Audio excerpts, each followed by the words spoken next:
Christophe Héroche-Duval qui nous rejoint est juriste, haut fonctionnaire. On feuillette avec vous les propositions de ce pacte 2012 et nous arrivons sur la proposition que je lis en même temps que vous, qui est donc la 5e de ce pacte. Une justice transparente qui rende des comptes aux citoyens. J'allais dire c'est bien la moindre des choses, en tout cas c'est bien ce que l'on attend, nous, citoyens, de cette justice. Christophe Héroche-Duval, merci d'être avec nous. Pourquoi est-ce que vous affichez cette revendication dans le pacte 2012? Est-ce que ça veut dire que notre justice est à ce point frappée de désamour? Merci. Alors effectivement, je suis juriste et je suis aussi apparenté à une victime qui a été une victime de ce que j'appelle les crimes de la route. Et donc j'ai connu aussi l'envers, si je puis dire, comme apparenté à une victime et de ces problèmes qui ont été évoqués, d'inégalité des victimes face au procès pénal. Alors, vous parlez de désamour. Oui, on peut effectivement employer le terme comme ça. C'est un sujet en soi grave.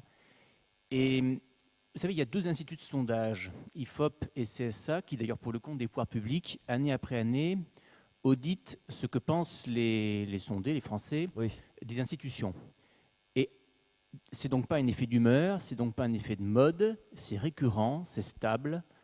Le dernier sondage donne la justice comme le plus mal noté des institutions françaises. 72% des Français estiment qu'elle fonctionne mal ou très mal. Et ce chiffre d'ailleurs fait mal parce que tous les magistrats, dans leur immense majorité, sont des serviteurs du bien public.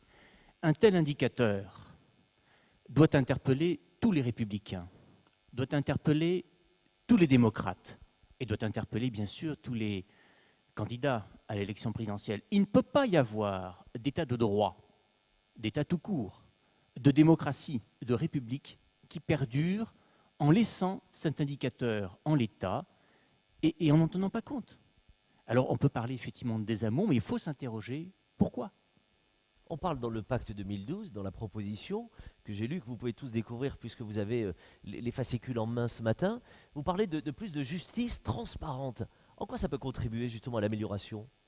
Eh bien justement, la justice, une bonne justice, devrait reposer sur un triptyque qui est le contradictoire. Oui. Il faut toujours plus de contradictoire. C'est là où d'ailleurs les victimes n'y sont pas admises à égalité. Il faut toujours plus de transparence, je vais y revenir. Et il faut toujours aussi le droit de réexaminer, droit d'appel.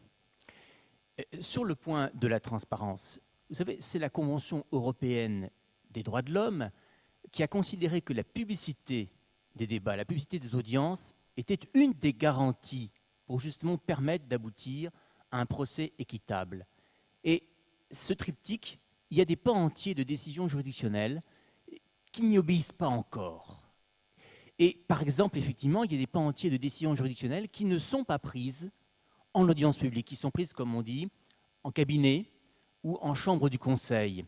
Or, tout le combat des citoyens de notre pays, de notre République, a été de faire que la justice soit rendue au su et au vu de tous. C'est extrêmement important. C'est peut-être une goutte d'eau par rapport à l'ensemble des problèmes de notre justice, mais ça ferait avancer les choses parce que ça mettrait sous le regard et sous le contrôle. Alors, un exemple, eh bien, les juridictions d'application des peines dont on vient de parler sont toutes rendues en cabinet du juge d'application des peines ou en chambre du conseil. C'est-à-dire, elles ne sont pas rendues de manière publique. Or, les citoyens, les justiciables, ont conscience que ces décisions, elles vont avoir à remettre en cause des décisions qui, elles, ont été rendues en procès public, souvent très long, sous audience publique. Il y a donc véritablement une anomalie. Et cette anomalie, d'ailleurs, elle avait été, si je puis dire, pointée par les pères de la déclaration de 1789. Il faut toujours revenir aux fondamentaux de notre République. Que dit son article 15 ?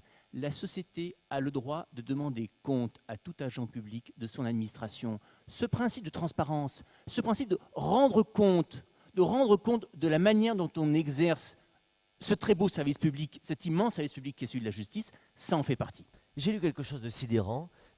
Pour moi, le citoyen lambda, quand je lis le pacte 2012, je relis mes notes. Vous faites une proposition, vous demandez un débat national sur l'élection des procureurs au suffrage universel. Expliquez-moi. Oui, c'est une proposition qui effectivement peut surprendre, mais vous savez, moi je suis un expert extérieur à l'Institut pour la justice, et si je lui ai apporté très volontiers mon aide et ma collaboration bénévole, c'est parce que je trouve qu'il a une très grande honnêteté intellectuelle. Et cette honnêteté intellectuelle de l'Institut pour la justice, c'est de faire l'aveu, c'est de faire le constat, pardon, qu'il y a un problème de confiance de nos concitoyens dans la justice. Et en l'occurrence, de confiance de nos concitoyens dans le parquet et dans son fonctionnement. Alors, c'est évidemment extrêmement dommageable là aussi. Pourquoi ? Parce qu'il y a 1% d'affaires dites sensibles, dans lesquelles, ne nous cachons pas, les élus sont en cause, dans lesquelles on a le sentiment que le parquet est totalement servile. Oui. Et puis, on a 99% des autres affaires, je vais dire lambda, mais celles qui concernent aussi notre sécurité quotidienne, dans lesquelles on a le sentiment complètement inverse. C'est-à-dire celui d'un parquet qui, comme le monarque absolu, est un parquet absolu. Il ne dépend, il est finalement assez libre des instructions du garde des Sceaux, il est également libre totalement de l'opinion publique pénale. Alors, peut-être qu'une solution, effectivement, pour faire qu'on ressource la légitimité du parquet par rapport aux justiciables, n'oublions pas, la justice est rendue au nom du peuple français. Oui. Et je crois que l'Institut pour la justice a raison de croire que ce n'est pas une fiction juridique, ce doit être une réalité. Alors, l'élection peut-être des procureurs au suffrage universel, par le biais de collèges de citoyens, c'est peut-être une piste. Oui, mais vous vous rendez compte que c'est une piste très audacieuse. C'est une piste très audacieuse, mais vous savez, la France est pleine d'audace. La France est celle qui a inventé d'abord le ministère public. Parfois, elle en manque. Oui, mais, oui. C'était aussi notre pays qui a inventé la Déclaration des droits de l'homme de 89. Alors, moi je dis, c'est pas une idée non plus qui est isolée. Tout près de chez nous, par exemple, eh bien, vous savez, ou vous ne savez pas peut-être qu'au Portugal, le procureur général du Portugal est élu, enfin, est désigné par le président de la République du Portugal, mais après un vote du Parlement. Eh bien, aussi, on a tout près de chez nous, en Hongrie, on a le procureur général qui est élu pour un mandat de 6 ans non renouvelable par le Parlement hongrois. On a aux États-Unis, je vous le rappelle, les 51 États et districts des États-Unis, il n'y en a que 2, Hawaï et Floride, et la Floride dans lequel le procureur n'est pas l'élu des justiciables. Alors, on trouvera, il faut de toute façon lancer un débat. Je crois que l'Institut pour la justice n'a pas forcément la solution, mais il pose le problème. Et ça, c'est le courage qu'il a, et je crois qu'on ne pourra pas éluder cette question, parce qu'au final, qui peut se satisfaire du statu quo ? Donnez-moi un nom, vous n'en trouverez pas. Dans aucun parti politique, on vous dira « ça va bien ». Tous reconnaissent qu'il y a un problème, mais n'osent pas le poser. Alors un débat civique, un débat citoyen, qui se conclura par un débat au Parlement, peut-être par un référendum, c'est la solution. Xavier Bébin, un mot de conclusion peut-être là-dessus. Écoutez, tout l'objectif du pacte, c'est de recentrer la justice sur sa mission de protection des citoyens. Ça veut dire qu'il va falloir prendre des réformes législatives, de procédures, renforcer le droit des victimes, mieux appliquer les peines. Ça veut dire qu'il faut davantage de moyens pour la justice et l'administration pénitentiaire, plus de places de prison.